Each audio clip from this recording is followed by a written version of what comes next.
I'm the sixth generation rancher from central Nebraska. My wife Kelly and I raised 3 daughters, 100 sows, 100 cows, and 20 horses. So while I'm here with you, she's at home. People often ask me, well, Trent, how big is your ranch? Because obviously you're not going to be there for the next 110 days. I always tell them the truth. It's just as big as my wife can handle. And really that speaks to what the whole community that we're talking about here is, the family unit. And that's really what it's about. So, you know, I want to just give you a little bit of a background, and that is that Robert David Steele, who I'm going to introduce in a moment, had a vision. He talked to some people, Sasha Stone's involved, and we really didn't know what we're going to do. It's not an accident I told you that 4 days ago Mickey didn't know that even about the Arise USA tour. Am I making that up, Mickey? No.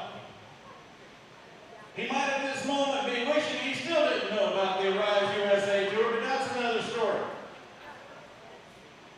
This is a God thing. And we have been on the road since Thursday night, 9 days ago, and every time things just fall in place and come together. All right, that's happened here. There was no scheduled effort to go find certain places and find a meeting and find a story. We just had local volunteers, and Tanya worked effortlessly here, and we're going to introduce her and her organization later. But we ended up today in Fredericksburg, Texas.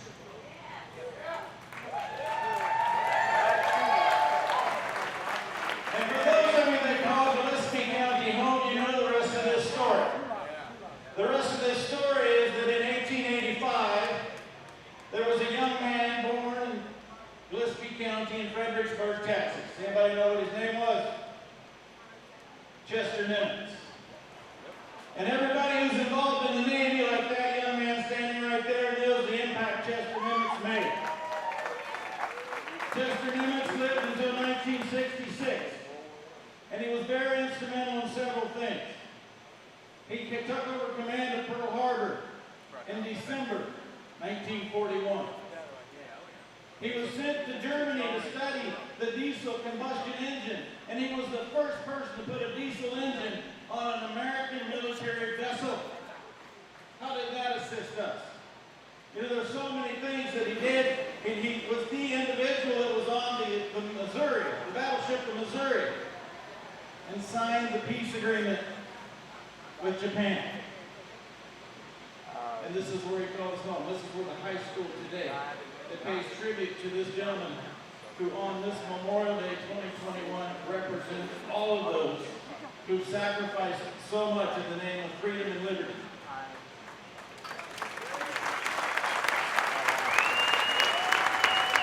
So there's just one more thing about Chester Nimitz that I want to tell you. Because I assure you, Robert David Steele, no matter what kind of hogwash he tells you when he comes up here, he did not know the story of what made Chester Nimitz, the Admiral Chester Nimitz, really famous. He was the commander of all the pig boats. The pig boats that were the submarines that literally won World War I, World War II for us.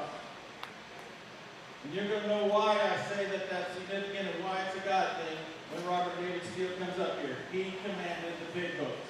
And the final thing that I want to say about this hero is the fact that what I did write down is something I did not want to screw up, because he was most noted for commonly, repeatedly talking about cheerful yesterdays and confident tomorrows.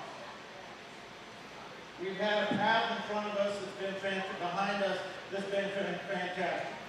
And you are here because you are confident that you're going to be one of the next people to take this country back to family, faith, freedom. And it all happens right here in the hill country of Texas with no further ado, the pig boat man himself, Robert David Steele.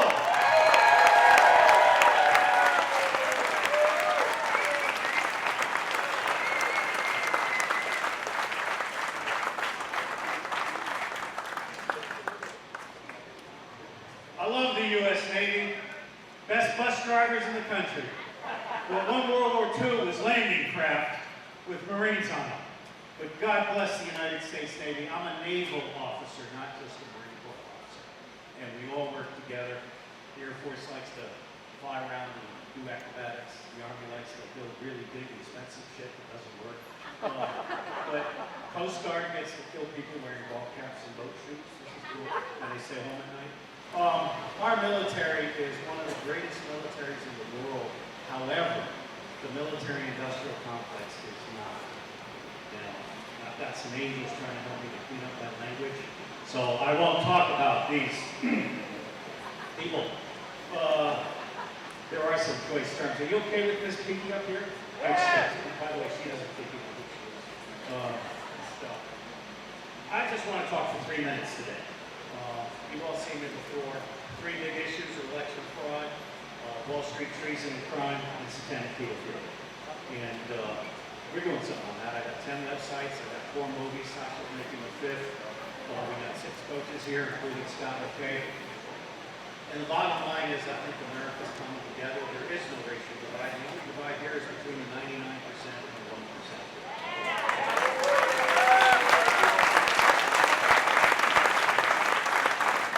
So my bottom line is, why are you giving money to any politician as long as we have a rate system? And I specifically condemn my old party, the Republican Party.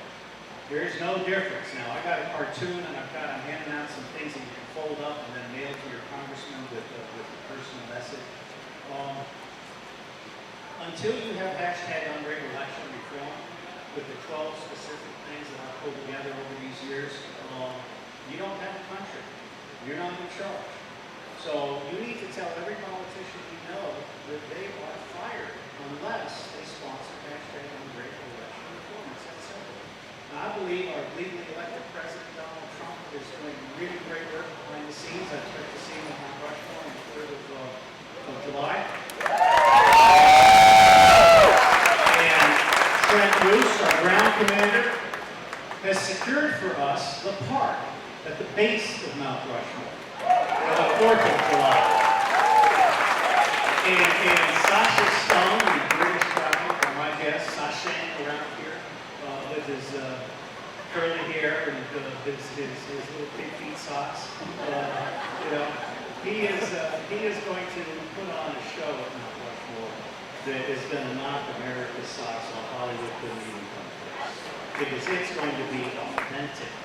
It's not going to be make believe.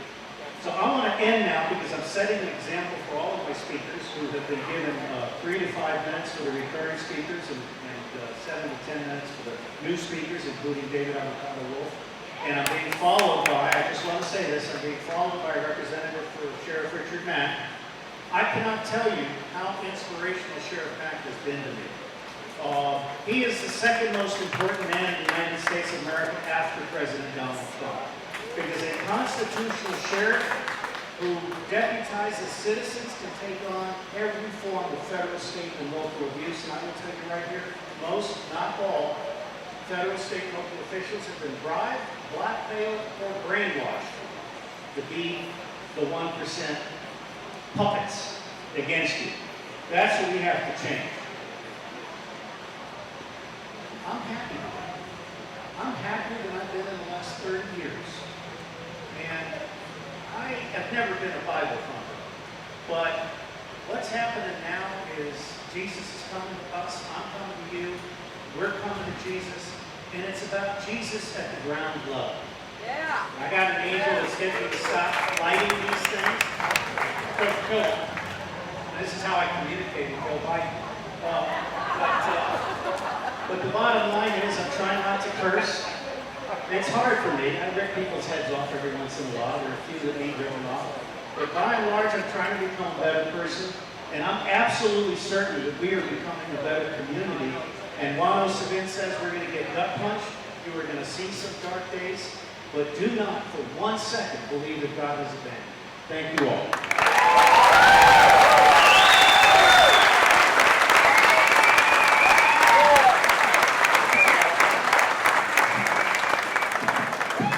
Can't wait to see the response to the pig socks. That's going to be fun. All right, Robert did dislike you, though. He does not communicate with Joe Biden. He's uncommunicatable. And I'm not talking about Robert. All right. So, with that, he's now trying to take my job as well as his job. We're going to introduce the next guy who represents really what I see as the core solution for what is all of our frustration that comes back at the county level. The reason that we talk about Gillespie County, the reason we talk about Brazos County where we were last night is because we have to stop focusing so much on the federal government and take care of matters at home. And the guy who's going to lead us through that, Rick Dalton, with the Constitutional Sheriff and Peace Officers Association from Mesa, Arizona. Rick, the floor is yours.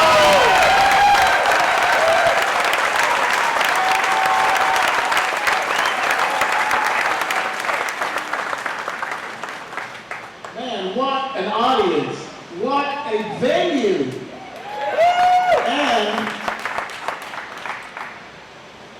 what a country.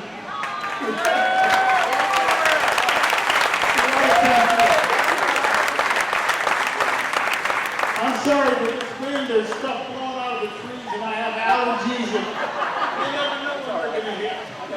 I start leaking. Folks, we are America. The word means something. That country has been blessed and protected by God.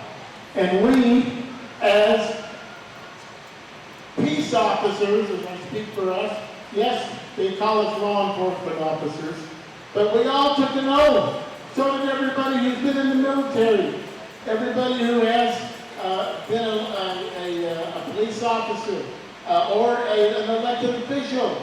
The oath needs to be sacred, folks. And the oath doesn't expire when you retire, either.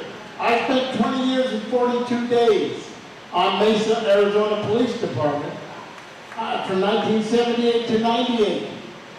My oath is still as important and maybe more sacred to me now than it was then. I didn't know the Constitution when I swore the oath. Most police officers don't, because they're not taught it in the academy. We had a constitutional law class in the academy for 16 hours. We never once opened the Constitution. We never once read about it. We read court cases. They call it case law. That's got to change. That changed for me, by the way. And I began teaching the Constitution. And the way I met Sheriff Mack, by the way, it is an honor for me to fill in for him, let me tell you. The way I met Sheriff Mack, he hired me. He knew that I was speaking, giving constitutional courses all over the country for the National Center for Constitutional Studies. Look it up. They're still doing seminars today. There's a free seminar online. Sheriff Mack hired me to come to his sheriff's office down in Sanford, Arizona, to teach all of his deputies the Constitution, the real Constitution, the details. He made them all sit through it. He made them listen to me. That was probably hard for some of them. But let me tell you, the Constitution is thrilling because freedom is thrilling. Let me tell you, more powerful than any invading army is an idea whose time has come. That idea under God is liberty. We have got to make it real again. We've got to make our children see it. We've got to raise them up. Now, Sheriff Mack stood up against the Clinton administration, I guess you know that, and the Brady bill, and said, wait a minute, we don't have to enforce your Brady bill. The Fed said, oh yeah, you do. He said, no, I don't work for you guys. I work for the people who elected me. I'm an elected sheriff, I work for them. And they said, well, then we're going to have to arrest you and everything else. He said, no, I'm suing. Long story short, it went to the United States Supreme Court. There's a little summary that you can get on the website. I'm not sure if Tommy or if they have books or not. There's a little summary of that case. Mack, Prince versus U.S. The The Supreme Court said, and by the way, Justice Scalia wrote the decision, said that, so let me read this. Residual state sovereignty was also implicit, this is a quote, of course, in the Constitution's conferral upon Congress of not all governmental powers, but only discrete, enumerated ones. And he said, in the decision elsewhere, the Constitution, I'm showing it now. Okay, Tanya's telling me that they do have them. You can get it. They cannot commandeer a state or local officer to enforce, assist with, or otherwise do anything with a federal law enforcement or regulatory scheme. So they can't do it, and we got to refuse to do it. And what they do today is they tie up police agencies, including some county sheriff's offices, by federal funds. They give federal grants if we do this, if we do that. We cannot take it. It's just like your stimmy. Your stimulus check. How many people are chomping at the bit, sucking at the federal tip right now? How many people? Millions. Now, the county sheriff is America's last hope. Sheriff Mack's first book, this very thing. The county sheriff, America's last hope.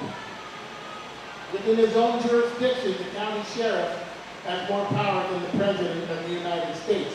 Within his jurisdiction. Now, the Constitution gives certain powers to the federal government, but through a doctrine called federalism, they separated powers, not only horizontally, federal, state, and local. I'm sorry, that's wrong one. Executive, judicial, and legislative, but they separated powers vertically.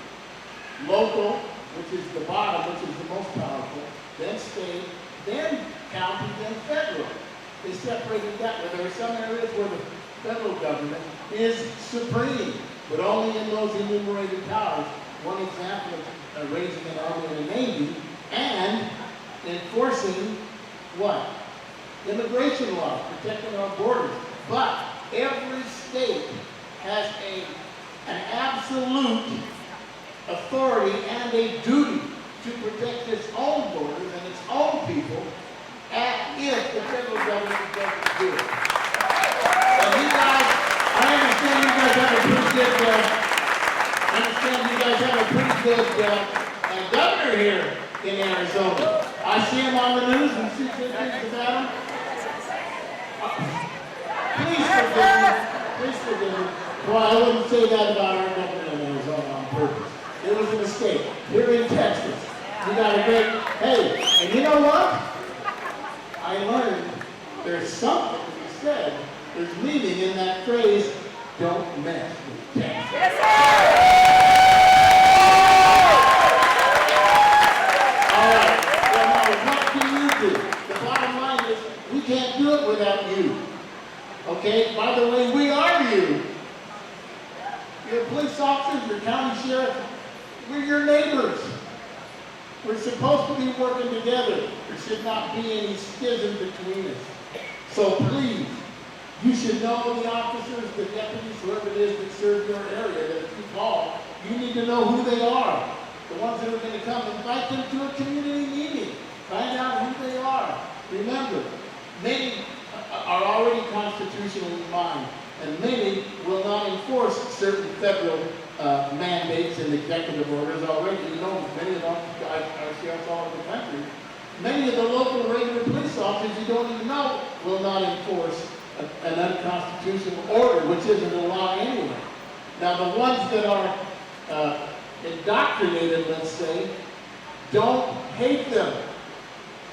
The same cop, the same deputy sheriff who will violate your rights because he doesn't know better, and sadly enough, that's not really an excuse, because they took an oath to know it. But the same cop that will do that will take a bullet for you 5 minutes later. You gotta understand it. Okay? You gotta make sure you hold them accountable and make sure they know you got their back. Because the hatred of government authority, and especially law enforcement, is on purpose, is to divide the nation. All right, folks, so you gotta know it. If you don't know the Constitution yourself, you can't defend your own rights. If you don't know it. If you're not studying it regularly and in depth, you are not doing your duty as a citizen. Your defense, including the Second Amendment, of course, it's more than a right, it's a duty to defend yourself, including the other rights listed in the Bill of Rights. Finally, let me just say this. I want to see meetings like this all over the United States. I want to see you attending local constitutional study courses. You can have a local constitutional course. You need to do it. You need to know it backwards and forwards. You need to know if a proposed law is constitutional or not, and you need to be able to explain why. All right? It's an honor to be here. It's a pleasure to fill in for Sheriff Mack. For the next 11 days, we'll be back on tour when the tour hits Phoenix, and I'll go home. God bless you. God bless America. And let's get this done.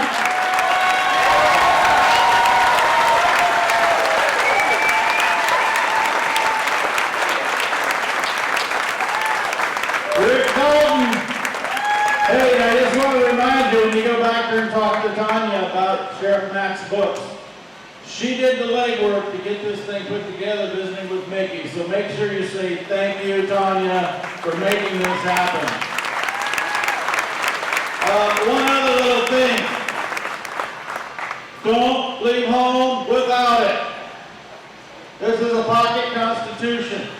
And on the back, it says, I pledge to read this pocket constitution. I have personally handed out 2,000 of them in the last 30 days and told people to sign the back and read this constitution. It takes a 3-hour plane ride if you're a pitiful poor reader like me. All right? I'm just saying.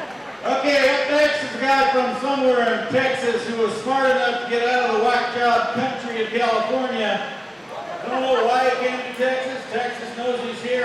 Maybe you haven't heard of him in Hill Country. Most people call him Scott McKay. Others call him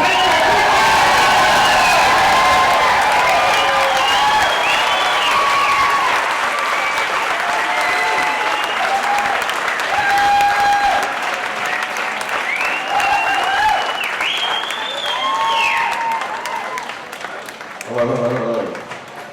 What an incredible time. You know, most of you know I was working in elected politics for 16 years, trying to track myself into the United States Senate one day was my dream, where I wanted to pull the curtain back on all the politicians, both parties, like Donald Trump has done. And let me ask you a question. How many of you here have ever seen anybody from the RNC put together something like Robert David Seals put on here? Cross-country tour. Bring the country back. Nobody.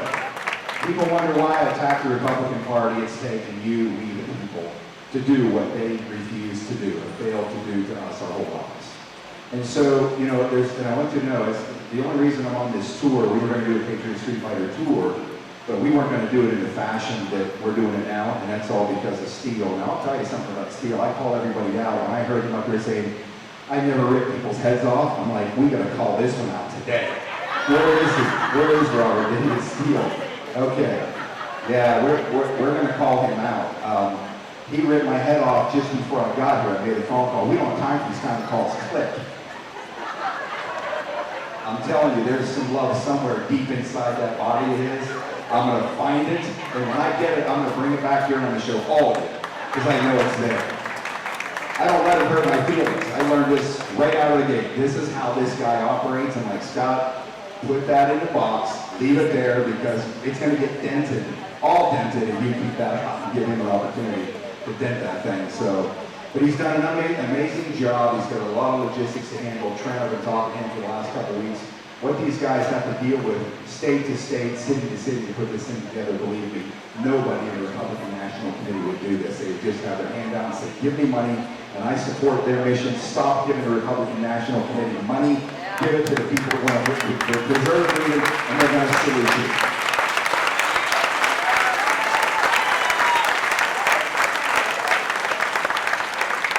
So, Patriot Street Fighter has two purposes. It's to travel the country, well, three actually. It's to start identifying these politicians at all levels for what the vast majority of them are. They're scumbags. They're people that work for you. You pay their salaries. You tell them what you want them to do for your city, your county, your state, your government, and they refuse to do it. No matter how many times you replace them with somebody else, the same people go in there and do the same damn thing. They fork all of us, and that's why I decided we're going to turn the tide. I'm going to call these people scumbags every day until you realize that that's what the vast majority of people are. They're scumbags at all levels. And I just jumped on a woman who ran for state representative in Pennsylvania. I won't mention her name today. But then I found out she will not address the election theft that took her seat from her, but she's now going to run for the Senate in Pennsylvania. That was a bad move. Trust me, after I was done with her, she's not going to win. And I will ensure she will not win. I'm going to take every Republican I know, every street fighter, do not support this person. If they won't fight to get their election that was stolen from them and fight every day to get their rightfully elected seat, what the hell is she going to do in the state senate? Right? This is where this bullshit has to end. So there are two other things. Patriot Street Fighter is a smoke-out operation. That's what it is. We're going to find out who everybody is. I've been uninvited to great big churches, 10,000-seat churches by these pastors, these mega pastors, mega mansion churches. Why don't they want me in their church? I was at Penn State last week. Right. They welcomed me at Penn State last week, or at least the church that was there. The pastor sat there, he heard my message. I said, I'm going to be true to myself here today, Pastor. I know this is the Lord's house, but I'm going to be true to myself. And we rained down the same hellfire in that church, and he sat there and nodded his head the whole time. We took on the religious establishment because we see the same thing happening there. I do, right?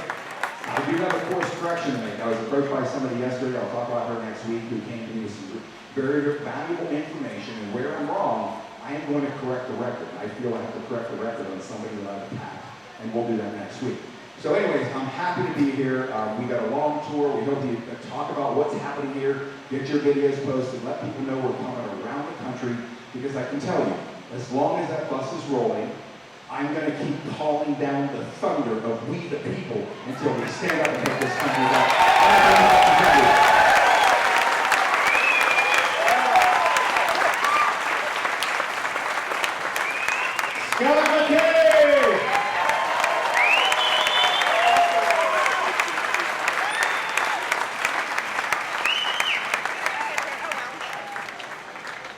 Because I got a feeling that Sasha needs just a minute to gather himself. I'm going to share one story with you, which I think is really relevant and ties in with everything Scott said and what we're going to talk about.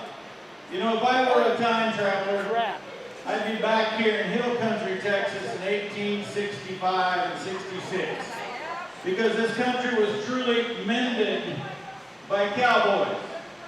And they came from the Hill Country in South Texas, trailing 6 million head of cattle to Abilene, Kansas, and put them on a rail car to go into Chicago, Illinois. And that meat was sent to the eastern shores of the United States and had been ravished and had no ability to feed itself post the Civil War.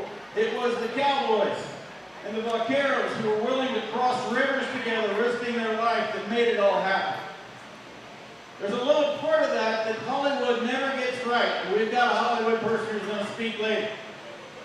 It's never told that 40% of the cowboys who were trailing those cattle up that Chisholm Trail were freed slaves. Completely left out of the equation. That is a huge part of our nation's history, and all of us need to tap into that. But the other thing I want to say, and then I'm going to introduce the guy. If you have ever trailed cattle, that's my favorite day. I'm just telling you, trailing cattle with my daughters, it's just awesome. But cattle do not go in a group. It takes 2 or 3 leaders. And it was said that in those batches that were going from the hill country of Texas to central Kansas, the train of cattle was 4 wide, 4 miles long. And the real work was not keeping the front ones going, it was pushing the back ones that were lazy. So at the end of the day, when you go home, I'm going to ask yourself to ask you, are you going to be in the lead of the trail, or are you going to be in the back, being forced to be pushed into this freedom? That's where you need to decide. With all of that said, there's one guy that takes more verbal abuse than anybody else in this entire group since day one. If you ask Sasha Stone about Robert Steele's attitude today versus 10 days ago, he'd tell you he has mellowed a bunch. Am I lying? And you know what? No matter how much abuse Sasha Stone takes, he smiles and says, I got a job to do, I got some cattle to trail up the Chisholm Trail, and he's here now to share all that wisdom with you. Sasha Stone!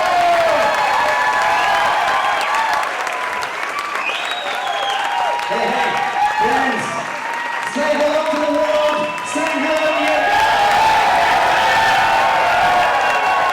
make us proud. Thank you, Texas. Boom. Wow, great to be here. Thank you for the beautiful words.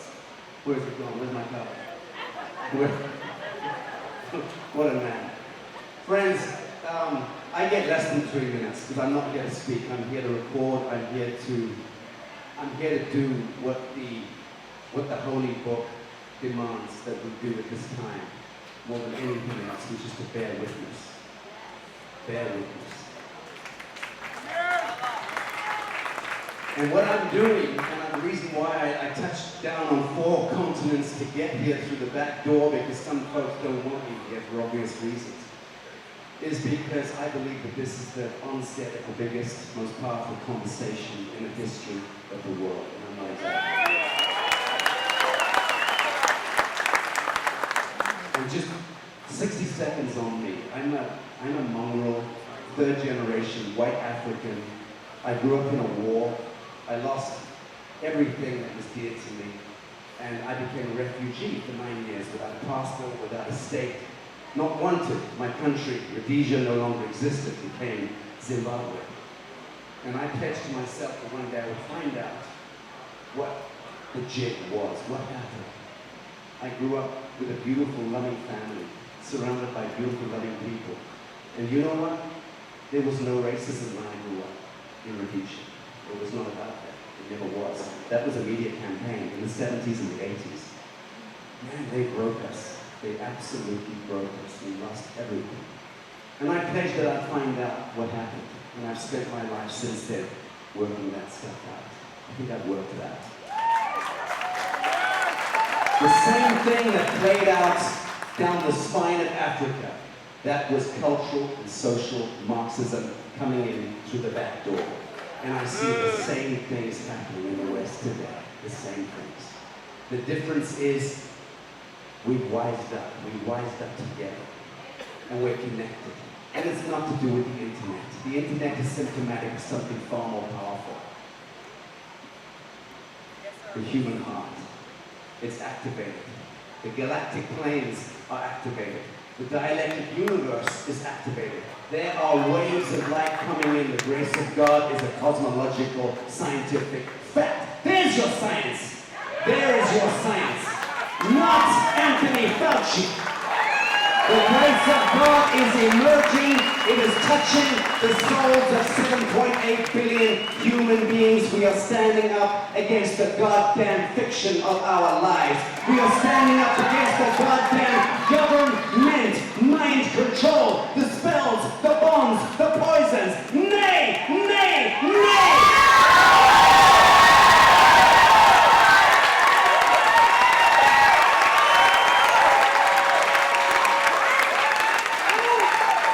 And I'll leave you with one thing. Why I chose to come here and to be here, come what may, is because I have finally found my home. Thank you.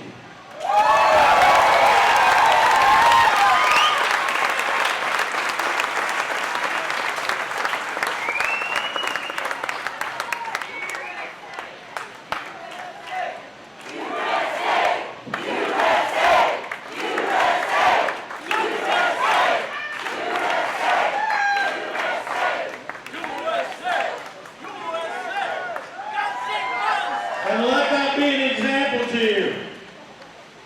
It was the replacement MC that started that by herself.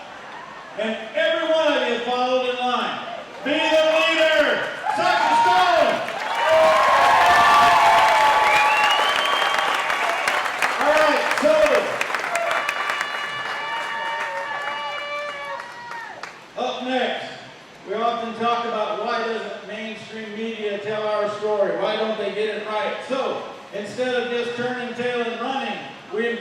that negative, and we try to find out how to turn it into a positive. And the guy on our team that gets it all done comes to us from California today, Scotty Sachs. 35 years. You're not old enough to be in show business 35 years. Good evening, Hill Country. How you doing? Well, we all know the 1% have infiltrated and subverted our government, our economy, and the mainstream media. They spent a lot of years doing that. The CIA in the 50s. It's public domain information. You've probably heard of Operation Mockingbird Media. They didn't stop. Today, you see guys like John Brennan and James Clapper on television, so they're still infiltrating our media. But guess what? It's our turn. The Arise USA tour is infiltrating and we're subverting the mainstream media. We've got a team of 10 people that are working with the mainstream media, television, radio, and newspapers to get the word out. And we have a team of 10, as I said. A couple of them are here. Thank you, Angela and George. We are working diligently to make sure that the mainstream media pays attention to this event. Does anybody here raise a hand, have a friend or family member that's a liberal, kind of on the left and doesn't get it? Everybody. That's why we're here. We are working hard.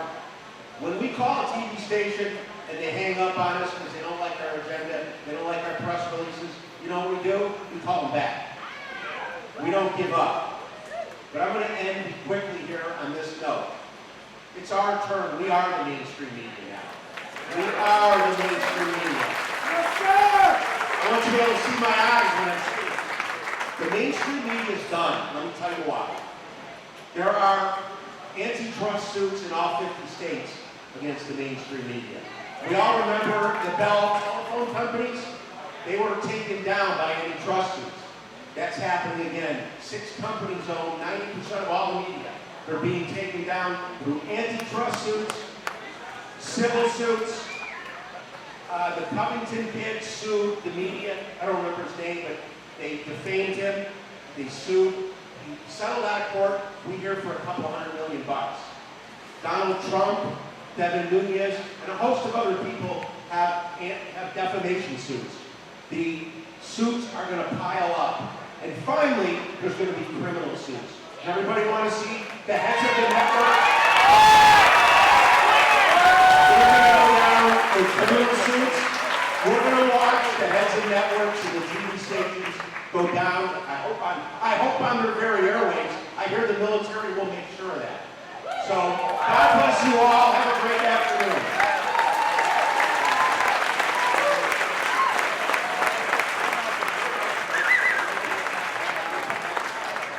Scotty Sachs, what he just said was, take it into your own hands. Don't sit and complain about what media is not doing. Go do it.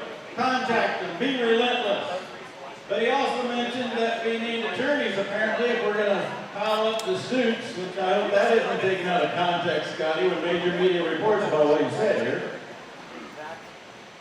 I guess before I introduce my next best friend after this week, who's an attorney, she didn't want me to tell you that, but I had to tell you about my attorney that I need to share with you. How many attorneys does it take to change a light bulb? All of them, because they want to keep you in the dark. With that said, the one attorney who's here to shed light on the true impact, the true disrespect to human life, we done this!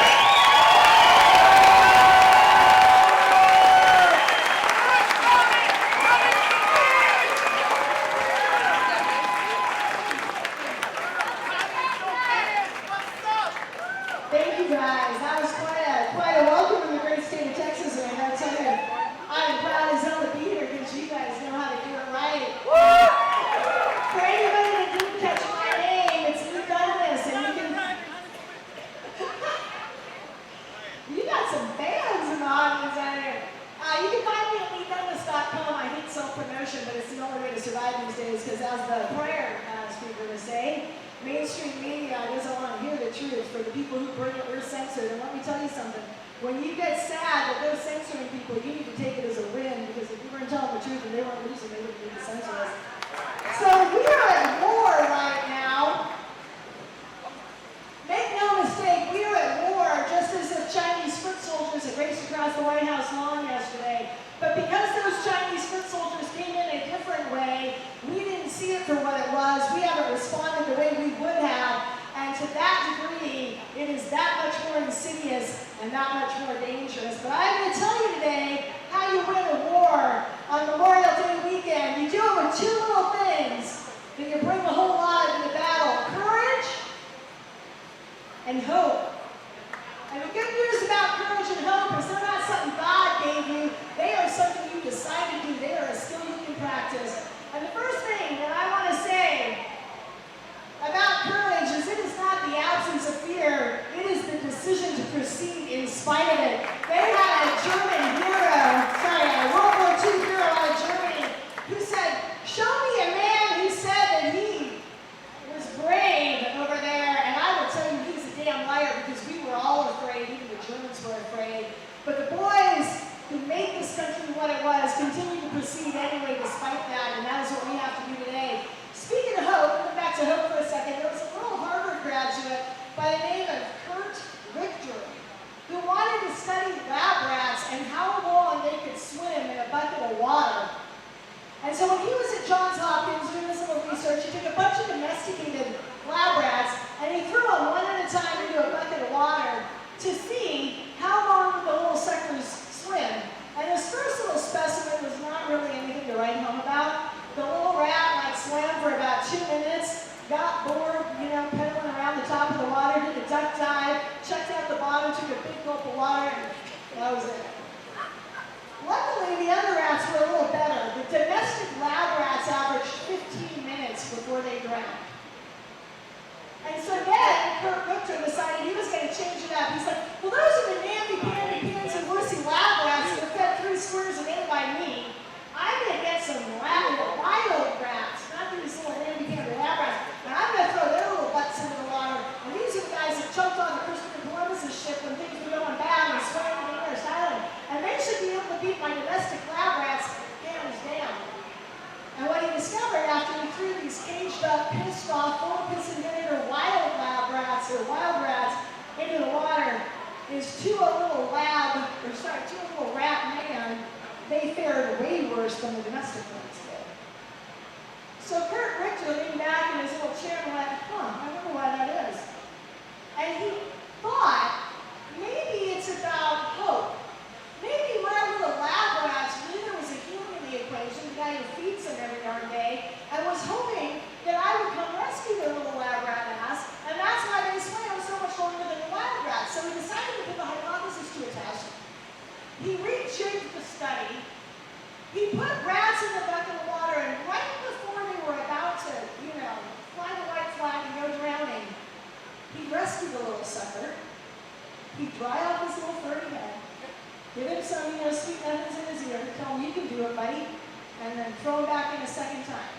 And the question was that second swim going to be shorter? Because mind you, it was only a 30-second dry off. The guy just swum for his life and almost died.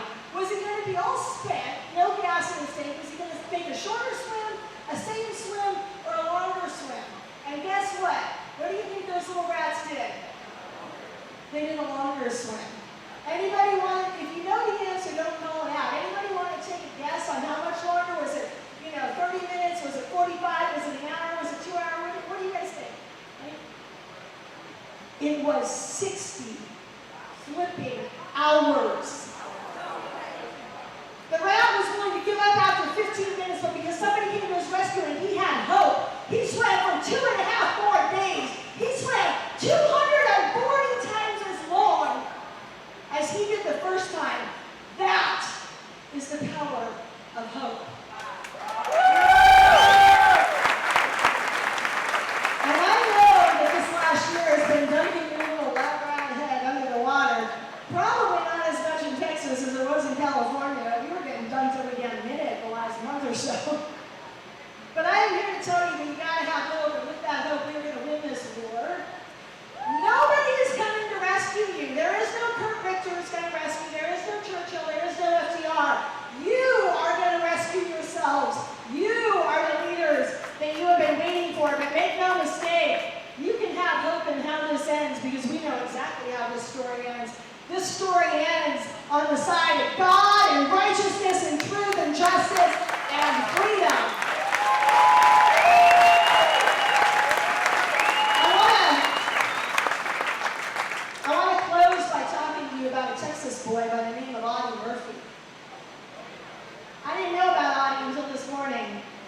but I know a lot about him now. He was the single most decorated soldier coming out of World War II. He got every single combat medal, award, you name it, that the military hands out, including awards from foreign countries.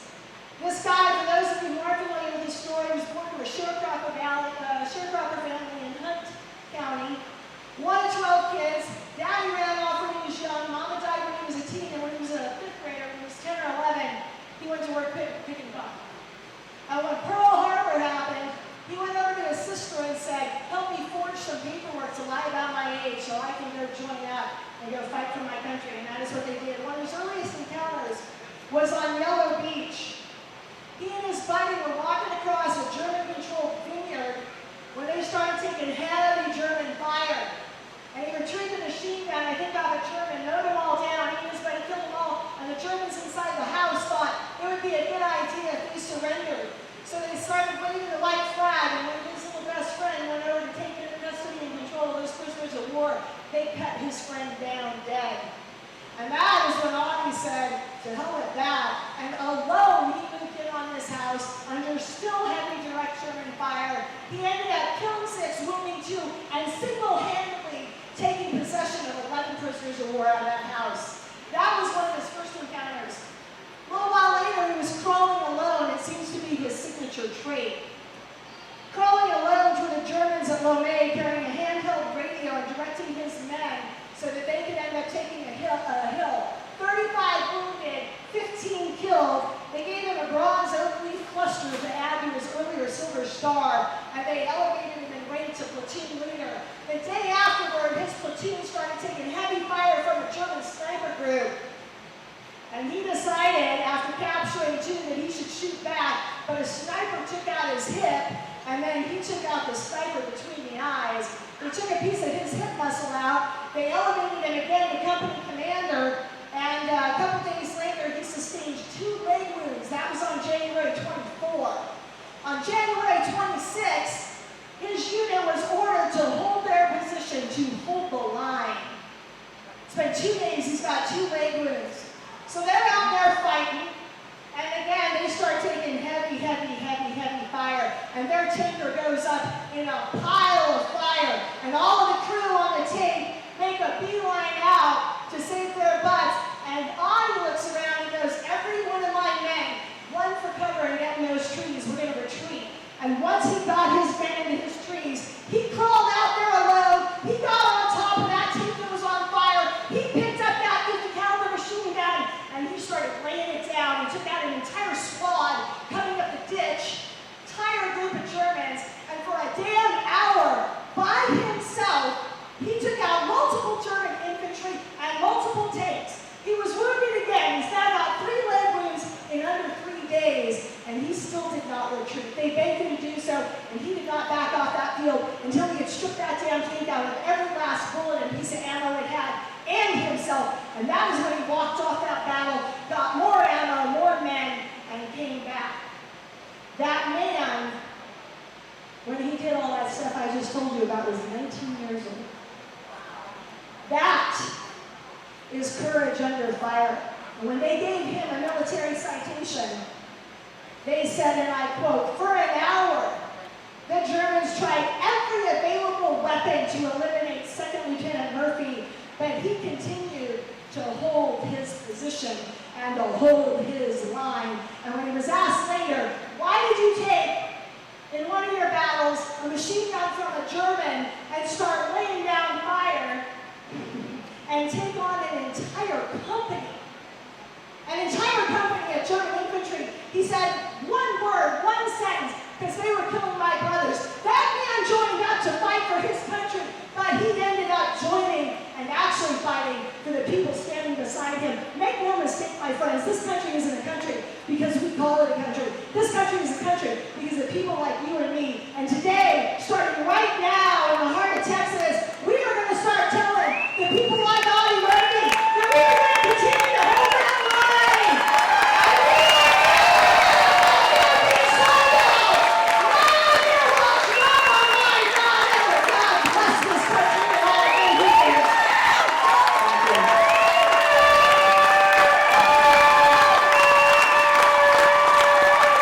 you.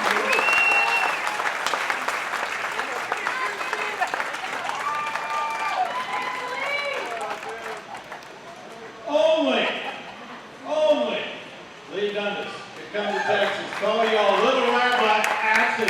And you like her, because she does it the way that makes sense. Once more, lay down there.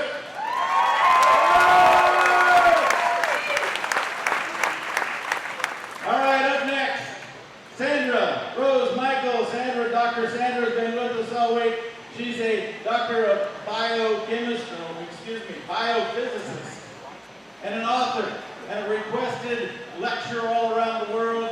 And I think she's going to talk about kahunas. Let's give it up for Sandra.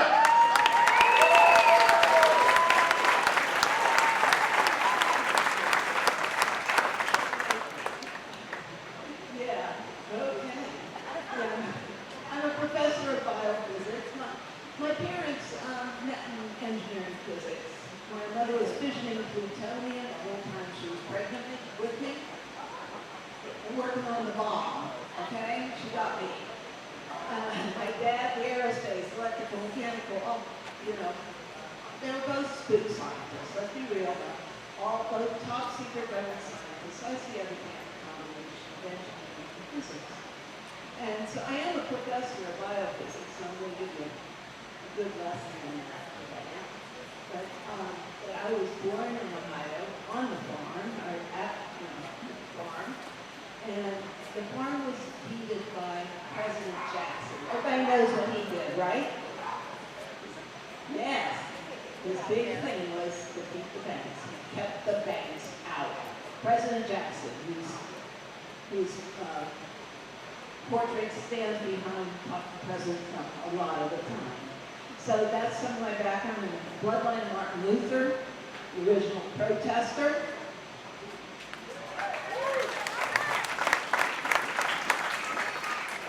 And I was born on Constitution Day. We were born for this time. I'm proud to be part of Sheriff Max's Constitutional Sheriff's Posse. Please sign up. Please sign up for that. Okay? And support the Constitution, that oath to the Constitution. We all need to stand in that power of that. Okay, so as a professor of biophysics, I'm going to give you some lessons in biophysics. Live people, let's start with, live people breathe, dead people don't. Okay. What was the freaking idea with this mask? God breathed the breath of life into man. After that, we're in a free will zone. Are we going to be continually, constantly conscious and reconnecting with that source of all power and light and love, or not? It's only a breath away ever. Okay, the Latin word spirare, the word spirit comes from the Latin word spirare, which means to breathe. And this is a unity tour. So I talk about unified fields, coming together. Well, we're coming out to the communities. We're on a mission. We're coming out to the communities because we have to come together as unified fields of consciousness. We have to come together. We have to be the greater community. Are you guys going to stand up and do it? Yes. Yes. Okay, so I'm going to teach you something about standing polymer waves. Okay, we have access to unlimited power, infinite intelligence, unconditional love, right? Everybody's heard about all this stuff. Should you choose to accept it? But it's time to quit sitting on your access and access that power and let that power rise up through your spine and breathe that breath of unlimited power, infinite intelligence, unconditional love. Connect with that source energy.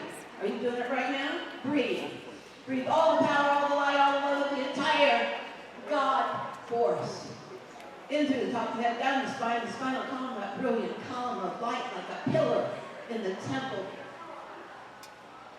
Are you willing to stand in your power upon this earth as the Christ that God got us? Yes. Sons and daughters, divine sons and daughters of God. You know, unlimited beings are out of control. You know, it's hard to control unlimited beings. Are you going to stand in that power? And I'm going to teach you something about, that's that's your standing column away.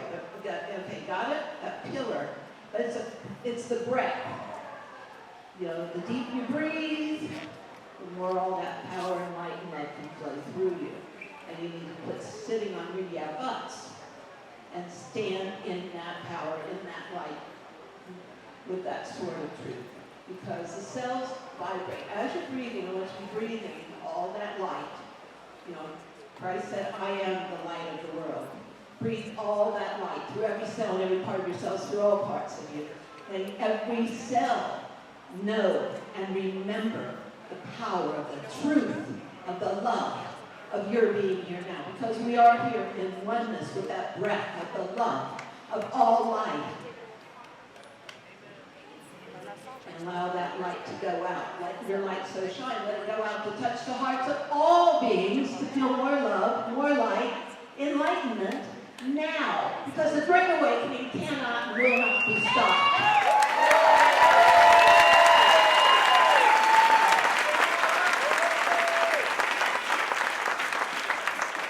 We, the people, want our country back. We're the grandmothers. I mean, we're here in the fulfillment of all the prayers, all the promises, all the prophecies of all who have gone before us. We're going to call forth all that wisdom. Now what do we want to create on this planet? And how about that creation of a new heaven and a new earth through us? And the grandmothers, we are a force. And the grandmothers to stand up. We want a planet for our grandchildren.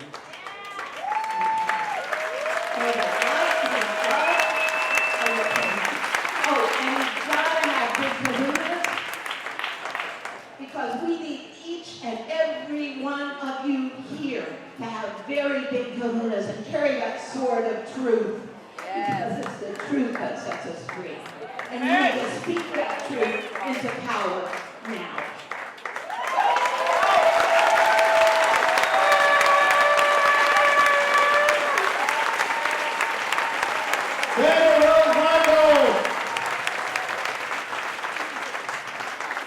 Thought you were going to forget to talk about those kahunas. It seems to me that kahunas are what's missing today.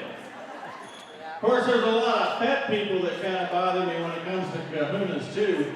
Any veterinarians in the audience? Yeah, I bet. Do you put nudicles in? Anybody know? You better get in on this, ma'am. These people are so messed up now, they think their dogs are losing self-esteem if they've neutered them, so they put artificial testicles in so their dog don't lose self-esteem walking into a dog with real testicles intact in the park. That's the kind of person we're talking about. That's the kind of person that lives in fear of everything that's happening today. All right. Up next, I don't know much about avocados. I don't know much about guacamole. I think that's fixing to change, because the guy that I've got up next is going to talk about that. He's going to also talk about planting trees, because, you know, really at the core of what we're talking about and what really drives me is that we've had this loss of understanding the cycle of life. And the more animals that we have on the planet, the more plants we need to feed the animals, the more CO2 that's absorbed from the atmosphere, and it's called the cycle of life. The guy I'm about to introduce you to understands the cycle of life, wants to be a part of it. From Houston, Texas, David Avocado! Thank you, everybody. Thank you, Sasha. Thanks to the whole team. Everybody is here. I've got a bombshell for you guys. I got a bombshell for you guys, and I hope you can hear. Everybody, I want you to hear this. In 2014, I started writing a book about color pigments. I went through every color pigment in the world, how it was formed, the metabolic pathways that led to every color pigment in the world. Chlorophyll, hemoglobin, they're all color pigments. Urine, it's got a color. Your poop has a color. Why does it have that color, and where does that color come from? Decomposed blood turns brown. That's where it comes from. Stercubilin. And I found out something. I found out there's a metabolic pathway, a choke point in all of nature that determines all color and all smells in nature. It's called the shikimate pathway. And that choke point is only known by a very small amount of scientists, chemists, and biologists in the world. In fact, most people, when I say it, they go, the shikimate pathway, what is that? Anybody know what the shikimate pathway is? It is that choke point. That's the metabolic 7-step pathway that leads to 3 amino acids: phenylalanine, tyrosine, and tryptophan. Those 3 amino acids form all colors and smells and aromas in all of nature. It's a metabolic choke point. There's a certain herbicide that chokes that one out, and it's called glyphosate. Glyphosate. Glyphosate attacks the shikimate pathway and disturbs the plant's ability to form color and smells to form life. As I got into the pandemic and found out what they were up to, both my parents are medical doctors. I'm designed for this. This is my moment. This is why I'm here. If I die in this fight, good. This is my moment. I was born into it when I was 7 years old and I was injected with that crap. I knew something was wrong. I ran. They came out with needles. I ran away. And I researched and I looked at, and even way back in 1994, I was selling the books on Amazon that told people what they were injecting into our kids. And I've been battling those bastards the whole time. The whole time. Del Bigtree, when he came along, I was thank you, Del Bigtree, and thank you, Mickey Willis, and thanks all the new blood that came in. So I knew what they've been trying to do. They want to get us injected. They want to get adults injected. It's not a vaccine passport. It's a... Thank you. They ain't going to stop us. They're not going to stop us. We're going to fight them. It's a slave passport. They're trying to enslave us all now. And they're trying to inject you. They're trying to inject our kids. What are they injecting into us? Well, I found out something very interesting. We have never had the SARS-CoV-2 virus isolate. It doesn't exist. Anybody want to refute me on that? Go out there, please find it. CDC, produce it. State of New York, produce it. Government of Canada, produce it. They can't produce it. It doesn't exist. That's why they can't produce it. What does exist? So I'm about to tell you what a bombshell is. What happened in New York? What happened in North Italy? What happened in Tehran? What happened in Wuhan? Nothing happened in Houston. Nothing happened in Dallas, but something happened in New York. They contaminated New York with the spike protein. Their bioweapon is the spike protein. Pharmaceutical industry has been producing the spike protein for decades. How do they produce it? They have a bioreactor of cells. They impregnate that bioreactor of cells with nucleic acids. mRNA. That's right. Out the other side of the bioreactor comes the spike protein, which the pharmaceutical cells, that industry sells right now today. You can get on, put into your little search engine, spike protein manufacturing. Watch what comes up. There's a price list. Here's how much you get. That's how much a milligram is. This is how much 300 micrograms is. So somebody bought a bunch and went and put it all over keyboards, went and put it all over door handles, went and sprayed it all over New York City, went and sprayed it all over North Italy. Look, this is my hypothesis. Refute it. Prove me wrong. Prove me wrong. If you get contaminated with a spike protein, what happens? Well, children are almost unaffected because their metabolism still works. The analog, the metaphor of the shikimate pathway in the human being is what forms your adrenaline. It's what forms your norepinephrine. It's what forms your dopamine. It's what forms your serotonin, your happiness. And they're targeting that metabolic pathway, the same thing as glyphosate. They're targeting it with the spike protein. That's the part that it hits. And it affects 28 cell groups in your body. The real thing, like your lung surface, for example. So you get sprayed with it, you'll breathe it in, and it'll contaminate you. It takes about 2 weeks to move it through. The younger that you are, the healthier that you are, the quicker you move it through. You may even have no symptoms. The more comorbidities you have, the more weight on your body, the longer it's going to last and the worse it's going to be. And you can even spread it to other people, but it fizzles. It will fizzle. That's the problem with that strategy until you can get people injected. Then the mRNA turns that person into the bioreactor. Get it now? So that then they go and spread it to everybody else. What's the blood clotting? It's a direct result of the spike protein. How many spike proteins are in one of those little injections? 50 billion? 50 billion. Do not let Big Pharma inject you with anything, ever. Do not take... This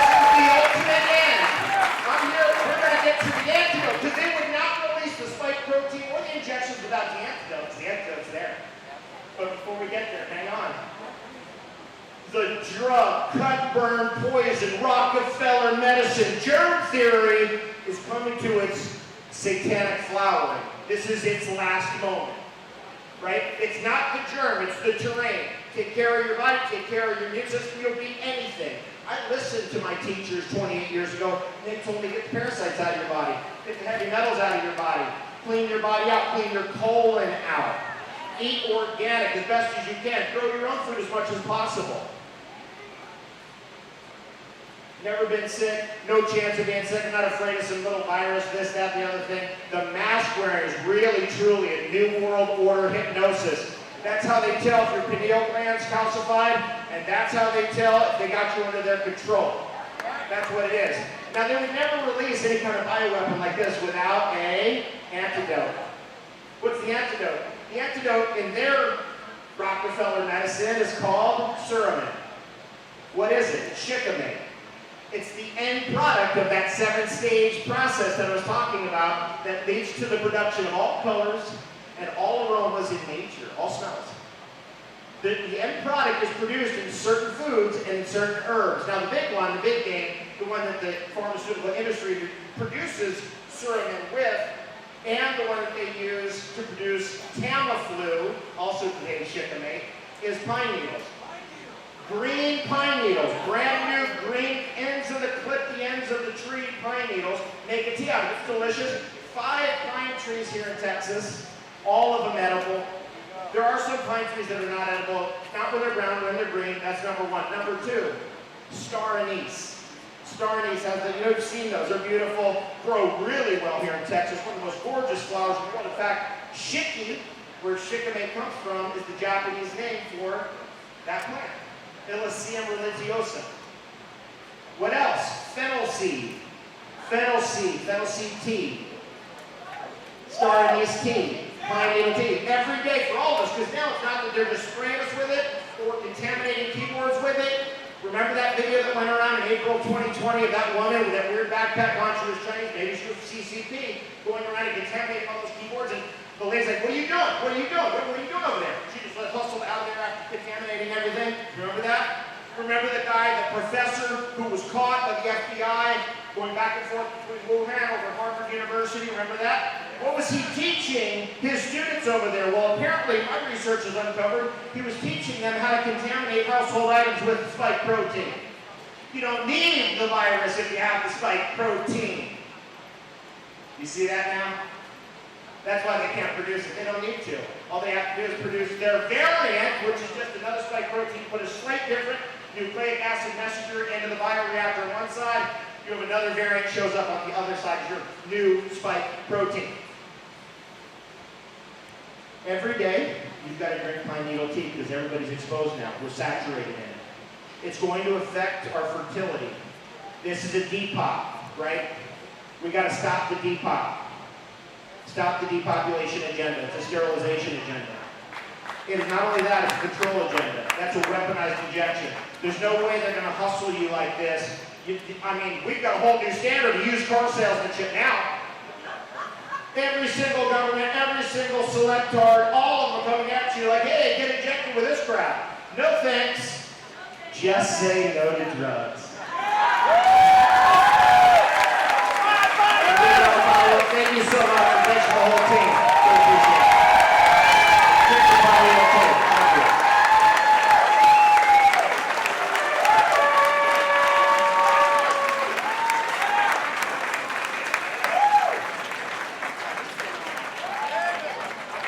David Avocado Wolf. That was good. A couple of things I took from that. I never want to be called avocado. Secondly, David Avocado Wolf is going to start a trend. You watch. From this moment on, everybody who comes to the stage will give these people as much face time as those people. You are a trendsetter. And the third thing I'll take from David Avocado Wolf is that all the goats in Texas are pissed because they can't eat the pine needles anymore. All right. Marlene McMillan. She's got a table out here. She is the homeschooling pioneer of America. And I think she knows a thing about it, or two. because apparently she raised 7 kids. Ladies and gentlemen, Marlene McMillan. Thank you. Okay, welcome to the Classroom of Liberty. What do you think you learned about in the Classroom of Liberty? What do you learn about? Liberty. Oh, we're going to tell you the difference between liberty and freedom while we're here. Okay, now, one of the things I want you to understand is that people who live in liberty think differently than people who live in bondage. Okay, so I want you to be able to go away today. We're not just teaching you how to speak liberty. We're teaching you how to teach other people to speak liberty. And we have cards for you back at our table because what has happened?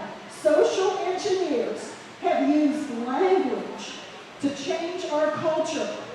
And we have unwittingly, we didn't even understand what was being done to us about the language. And so, okay, let's go back to our statement now. People who live in liberty think, so we could just put a period right there and that's true, okay? Now, people who live in liberty think differently than people who live in bondage. In order to think differently, you have to speak differently. And in order to think and speak differently, you have to be educated differently. Now, we have been across the nation into a basically re-education campaign. And in that re-education campaign, we have bought into definitions that are harmful to liberty. Okay, now every definition comes with a destination built into it. When you accept the definition, you accept where that definition is taking you. And you probably didn't even realize. Now, I know that we've got to keep moving here, so I'm going to talk to you about some words that are being used that we have innocently bought into. And before we do that, we're going to make sure everybody knows the difference between liberty and freedom. Because liberty is the opportunity to make a choice, to assume responsibility, and accept the consequences. Now, people today don't want to accept the consequences for their choices, but we're talking about accepting the consequences for our words, our thoughts, and our actions. Okay, now, and liberty, remember that word in there deals with responsibility. Okay, now, freedom is more of a license word. It's a word that says, let me do what I want to do the way I want to do. And I don't care who it hurts or what happens. Oh, as long as it doesn't hurt you. And I'll decide what that means. And so, no man has a right to do wrong. And when we talk about freedom, we're not taking the level of responsibility that we need to with our language. So I really want to encourage you to look into liberty. And I teach classes on why liberty matters, whylibertymatters.com, and I teach classes about these things all the time. Now, let's also talk about some of the words. Have any of you ever said, oh, I want my child to be taught critical thinking? Have you, right? And we thought that was a good thing. Do you have a hint in that word, in critical thinking, that maybe it has something to do with critical theory? And all along, it was sneaking into our schools and sneaking into our churches and our homeschool curriculum. And we were unwittingly, especially our teachers, didn't even realize that when they were teaching critical thinking, not only were they not teaching biblical thinking, they were teaching the thinking that opens the door to the very destruction of every value that we hold dear. Okay, now let's take you a little bit further. What about the word diversity? Well, in the dialectic process is what we're talking about here. And in the dialectic, that's the double speak, where a word has a common meaning that people think it means, and then the word has the meaning that it means to the initiated or the insiders. And when you buy up their definition, see, definitions are like mini contracts. And when you use a definition, you often don't think about it. You just use the word. But you didn't realize that definitions are like many powers of attorney. And when you use their language, you are giving them a power over you through the use of that language. So we have to wake up and quit using the language and method that leads to tyranny. Now there's two languages and methods. There's the language and method that leads to liberty. That'll get you a green, beautiful tree. You come get a card for free, and we'll give you that present. On the other side is the tree of bondage and tyranny. And when you use the method and the language of bondage and tyranny, what do you think you're going to get? Bondage and tyranny, right? Okay, but what we've been conditioned to do is while we think we're at least getting freedom, we're actually using the language and method of bondage and tyranny. So if you want to reverse this, you have to first of all quit using their language. You can't redefine a lot of these words. You can't be a change agent for Jesus. You can't. There's a lot of these words that people keep using, and they use them well-meaningly. But I wrote a whole book on it, so you can come talk to me about it. Okay, so the point is, let's talk about this word diversity. Diversity, we think it means so we all get along, and we learn to appreciate each other. But what if the word diversity meant that you are being trained to take up values that are diverse or different from the Word of God, from the Constitution, and from everything that leads to liberty? So it's time, instead of us being sent to re-education camp, or us being sent to sensitivity training, which is re-education camp, it's time for us to send them to First Amendment Constitution camp.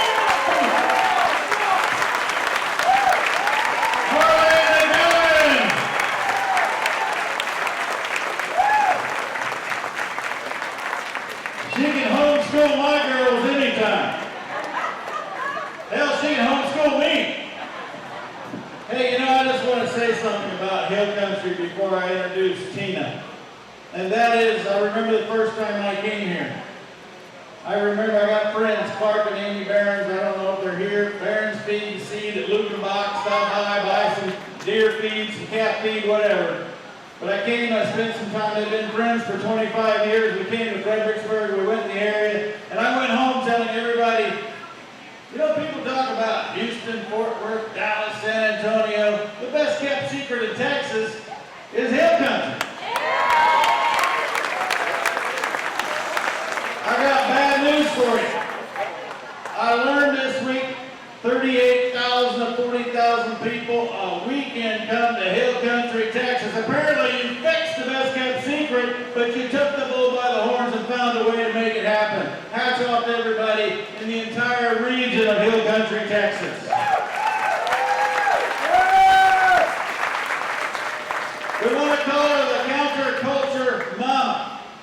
I don't know if she's packing or not. It's up to you first to find that out. But I do know she's packing a lot of knowledge. She grew up on a dairy farm in Wisconsin. Don't ask her about the Packers. I'm just saying she's a true cheesehead. She currently lives in Tennessee with her husband, her family, and 5 kids. We got some fertile folks on this stage right here. And today she saw what has happened and is here to empower you to help fix it. Tina Griffin.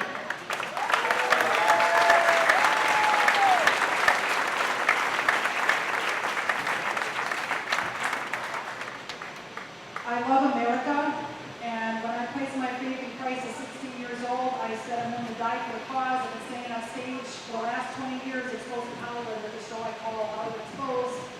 After I saw the garbage, when I moved out to Hollywood, I couldn't shut up and just remain silent.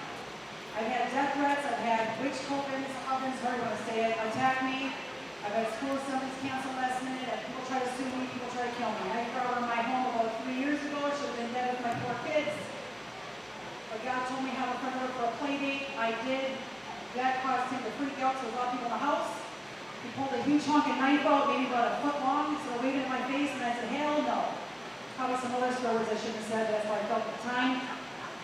He told me to line up all my kids. There was 8 kids over at the time, and I basically grabbed the knife, the bottom part where he was holding it. It freaked him out. He pushed me down a flight of stairs and took off. And we got him the very next day. And it was while I was putting together a show to speak at a local high school the very next day. So So I can tell you this, what I learned over the last 20 years of almost being dead about a half a dozen times is God's not going to take us out till it's our time to go. So with that said, be bold and do exactly what God's calling you to do, because you know what? I'd rather be out in the game when he comes back for the rapture if we're dying for our faith. I don't think I'm dying as an old person in America. I think he's right around the corner, I really do. Than being a bench warmer or just watching a bunch of YouTube clips every day, knowing knowledge and not doing anything about it. So, we have the power God's giving us the words. We have come to this hallowed spot to remind America of the fierce urgency of now. This is no time to engage in luxury of cooling off or to take the tranquilizing drug of gradualism. Now is the time to make real the promises of democracy. These are the infamous words of the great Martin Luther King Jr. The silver lining around COVID, you guys, is that people are waking up. I believe COVID, certification of vaccine ID, which is exactly what it stands for, has caused people to wake up and realize what the heck is going on. Who's trying to kill us? Who's trying to educate our kids? And what kind of garbage are we looking at? These kids are coming back home now, public school education in Williamson County where I live. The parents are being told to sign waivers to say they'll stay out in the same room while their kids are educating online. Hell to the no. That should tell you there's something going on with Bill Gates' sex-saturated Common Core curriculum that's filled with communism to the pit of hell that they're trying to indoctrinate our kids by. So thank you, COVID conspirators, because we're going to burn in hell unless you place your faith in Christ. I have not really prayed like I should for Bill Gates, maybe I should. But the cool thing is right now we are waking up. Millions of people are waking up to what's going on. You Texans know what's going on. You're awake, not woke. I drove in with these buses with all these amazing people, three dozen people come in, and I start crying on the bus because I'm realizing that there's a lot of us that love our country and are willing to take a vote. Alright. So we need to, what can we do? I love to be solution driven. So I'm like, what can we do about this? Well, we got to keep informing the masses about what freedoms are being under attack. There's a lot of masses, a lot of young people right now are believing mainstream media. George Soros owns media. I learned that firsthand when I was living in Hollywood. He tells me what to say. Thousands of newscasters on the camera. Today, in Washington, I'm like, okay, can you take your eyes off the teleprompter, get your butt outside and see what's going on in Washington. Stop lying and taking a paycheck knowing you're leading a lot of people astray and lying to people. I can't go to bed if I know I lied to somebody. What are the 5 main freedoms? Because people don't know what freedoms are because of Bill Gates' Common Core-based education system. Most people 30 younger, you ask them what are freedoms, they won't know because they were raised by the garbage in the public schools. Here are the top freedoms guaranteed in the Bill of Rights, which make us patriots of the United States of America, the freest in the world. Freedom of speech. What they do, throw a mask on us. That parasites come crawling on us when you throw it over a steam. And on top of that, these were made from China. Like, I don't want to trust China for a free mask at Costco. Freedom of religion. They try to chop that down. Churches, they can't stay open, but porn strip clubs can. Really. Find a church that does stay open. I don't care if you go in the middle of the field with a megaphone. Make it happen. Form your own churches. Freedom of assembly, getting together. We prove that's still happening today here in Texas. The right to petition the government. What does that mean? Petition is the right to ask government at any level to right a wrong or correct a problem. You know, a lot of problems going on. And if our government officials don't right the wrong and they're doing something illegal, they need to be canned immediately. And we're thinking, who can we run for office? I have a bunch of text strings. I get a couple hundred texts a day. I'm not joking. Because people are like, look at this, watch that. And people were talking this morning about people that can run in Nashville for upcoming offices. I'm like, why don't you ladies run? We'll vote for you. You guys run. Run for office. Why not? All right. So right now the elites working for China are trying to hijack our country and attack every major freedom we have. Heck no, not on my watch, not on your watch. I had that written down when you said it. I'm like, you take my phone, Google Spygate, and download that poster. It'll blow your mind who's married to who and who you got to pray for and not follow. So what is this evil plot? Back in 1963, the Naked Communist book, you gotta grab it, it has 45 communist goals listed in there. If you'll notice, the top ones I care about a lot because I went to Hollywood are entertainment based. Goal 21, gain control of key positions in radio, TV, and motion pictures. Done. Goal 24, eliminate all laws governing obscenity by calling them censorship. and a violation of free speech and free press. Really, they're doing that and they're calling our truth and censoring our truth. Why? I'm currently in jail again 500 times on Facebook. We know they're controlling everybody and everything. And who runs Facebook and runs and pays for the fact checkers? Bill Gates. He's the one that funds the fact checkers. Any kind of information, like, I'm going to expose Bill Gates, watch it go down, and there it went. Goal 25, hopefully 15 people saw it pour them down.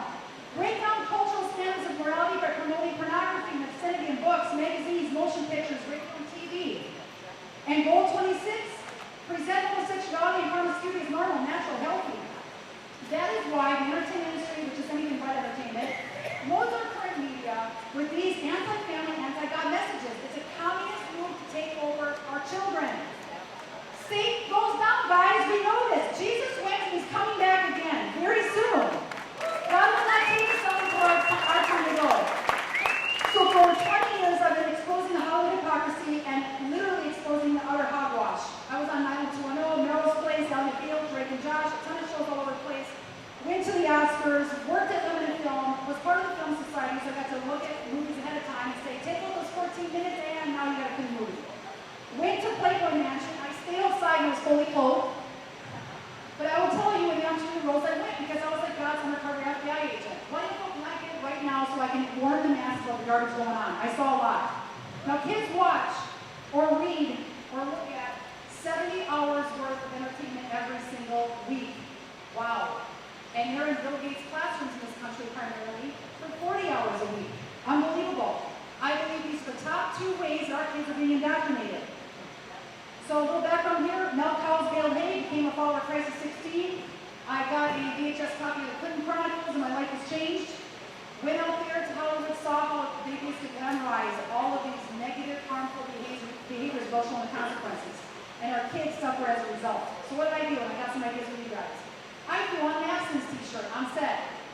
I had people say, wait, abstinence, like no drugs? Yeah, no drugs, no sex.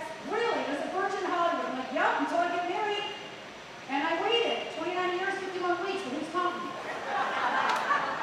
But that's the message I wanted to tell America's children. You can wait. Britney Spears was bawling on Barbara Walters regretting her sexual relationships in the past with Justin Timberlake and everybody else. So my question to you is, what kind of shirt can you wear to make a statement, a conversation starter? What kind of cross necklace, Bible you can carry with you all 24/7? Who can you invite to church? Who can you have over for dinner? What petition can you start? What Planned Parenthood can you go with friends and save some babies? I did that with my 4 kids 2 weeks ago. 2 babies were saved as a result of like 200 people gathering together praying and talking. So back in the days, we had TV shows like Leave It to Beaver, Little House on the Prairie, Green Acres, Hillbillies, Hee Haw, Home Improvement. Today we have junk like Riverdale, which promotes baby sacrifice. Check out the trailer, it'll make your want to throw up. Sabrina the Teenage Witch I worked on. It's not a comedy today for children that members of Sabrina.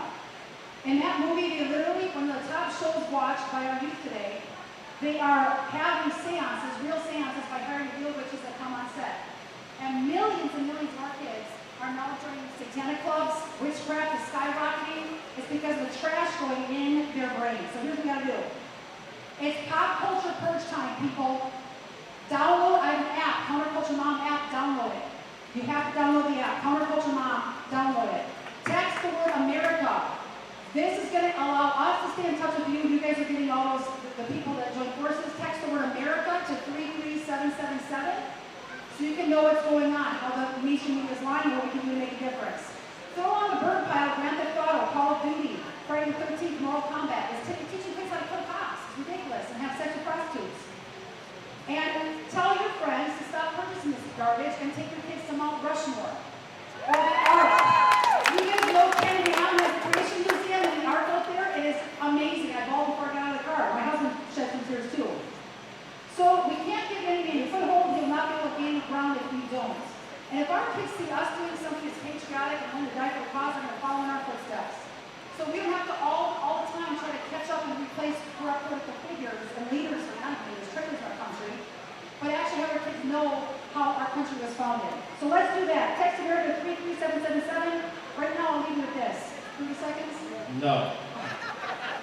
All right. Work hard, pray often, never give up. Our time is now to win back our country or die trying.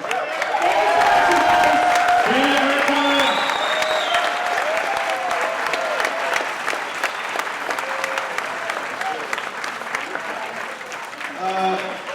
Just one observation, Tina. They might have beat you to the t-shirt.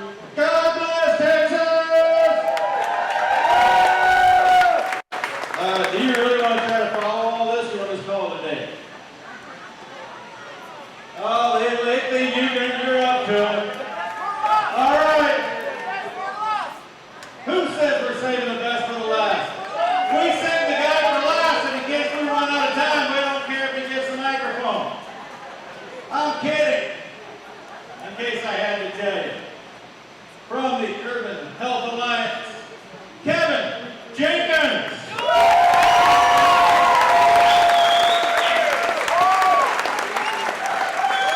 Well, before I start, at least we can stand up for the flag that's waiting for us, correct? Can we stand up for America? Can we stand up for Texas? Can we stand up for our family? Can we stand up for hope? And I want to tell you, here's these wonderful, powerful human beings who are risking their lives every day a standing ovation. Because that's what they were. They're being attacked every day. They're being censored every day. They're being told, everybody in the world is saying they're spreading lies, but I believe they're spreading truth, right? My name is Kevin Jenkins. I am the grandson of Willie Mae Jenkins, the grandson of Wesley Jenkins, the grandson of Malcolm Green and Sally Mae Green, and my adorable parents, Wesley and Willie Mae Jenkins. And I tell you that because I'm rooted in truth, I'm rooted in family, I'm rooted in love. And I've come out here to talk to you today about something that's important to me because I've been around the country all this year. I've been everywhere during COVID, whatever you want to call it, in every state, 23 states.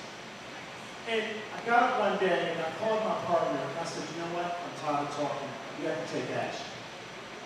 The question to me that is most paramount to everything that they said is what are we going to do about it? They're taking our children away from us. We're sending them into those crazy schools I call them factories of death. We have government officials that lie to you every day and they have abandoned you every day. And they still abandon you every day. They've closed down your churches and zoomed in Jesus. Now they open up your churches and say the devil's product. But we keep going. We keep going in. We keep making up excuses. We keep trying to figure out a way to make it better. But the only way to make it better is that we need to stand and take action. This is the year that we have to do it. We can't stand by and continue to over-intellectualize it. Look, you know, I had a conversation with some people yesterday here in Texas about race. And I'm tired of talking about it. So I'm not going to spend that much time. So I got my own theory. If we stop talking about black and white, we don't have to talk about anything else. I'm going to work on this. I'm going to work on this year. I told my wife, my name is Kevin Jenkins, I'm a human being, and I live amongst other human beings, and I'm going to save the world. The reason why I'm saying that is because every time we say black and white, we're selling their garbage. Every time we get up and say, Kevin, what are we going to do about race? I say, stop talking about it. The question is, what are we going to do to fight to save humanity? Something's on the line now. You think it's not on the line. See, some of you go home, you turn on that big pharma news and you watch it again. Some of you get up on Sunday and you go and talk about Jesus with the wrong pastor. Some of you go into the supermarkets that make you wear masks and you say, I'm only wearing masks because I'm just not trying to harm them. I'll say, hell no!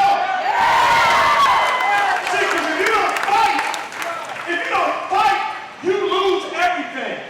And I'm going to fight. But see, my wife asked me today, she says, Kevin, you know, what are people saying out there around the country? Because see, I'm around the country. I've spoken to thousands of people. I've shaken their hands. I've sat at their tables. I'll listen to what they say. What is the paramount thing that they say? What is the one critical thing that they say? How can we save America? This is my America. This flag here, my ancestors fought for this flag. My ancestors died for this flag. My ancestors sacrificed their life, even though they came in as slaves. They knew how important it was to make sure they preserved the country that they raised their families in and built their communities in, and they knew that they would rather be no place on earth, even though they came in across the Pacific as a slave. Now we gotta stop it. We gotta stand together. We gotta understand God, and we gotta seek God's courage. Because I think you lost God's courage. I think you don't know what God's courage is. You talk about God all the time, but you don't understand God's courage. So the question is, what are you going to do about it? Are you going to stand up for America? Are you going to stand up for your children? Are you going to stand up for truth? Now, I got to tell you this. I got some black people back in New Jersey saying, well, goddamn, what can we do? You know what I'm talking about? I live in the real world. I love people no matter what tribe they're from. I love people no matter what community they're from. I love people because guess what? I was touched by a lot of people.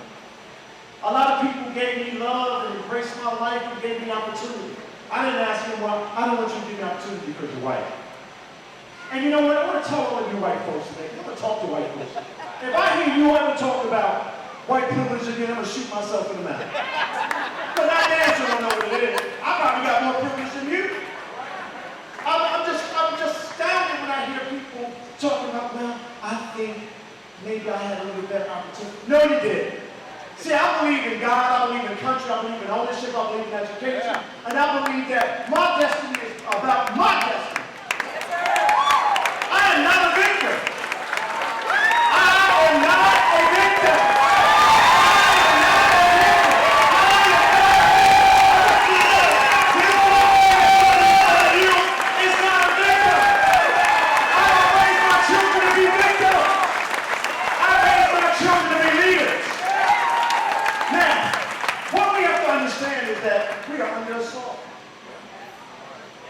The human body, the human spirit, the human soul, the very breath that you breathe is under assault.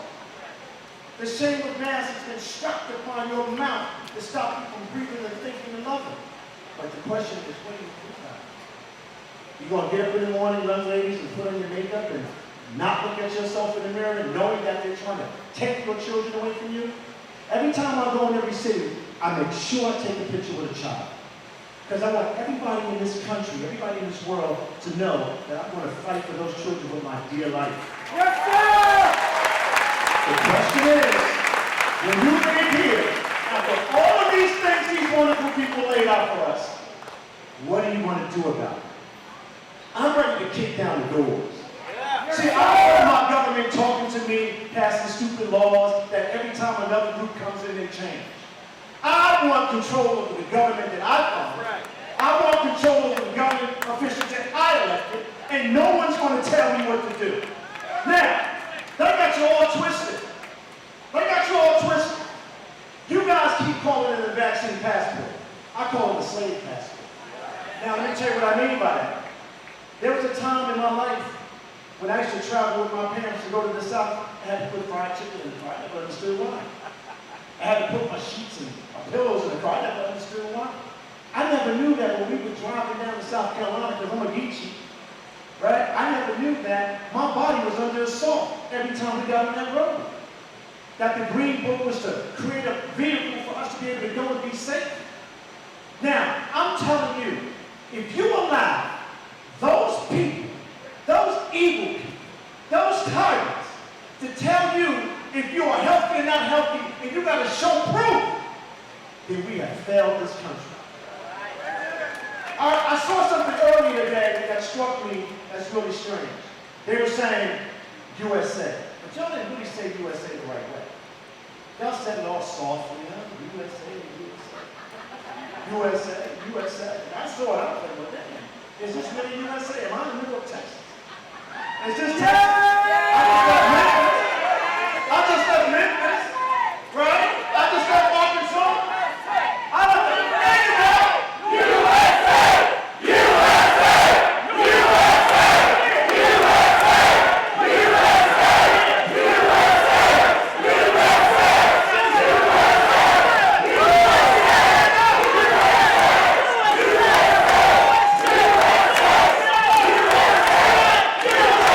USA!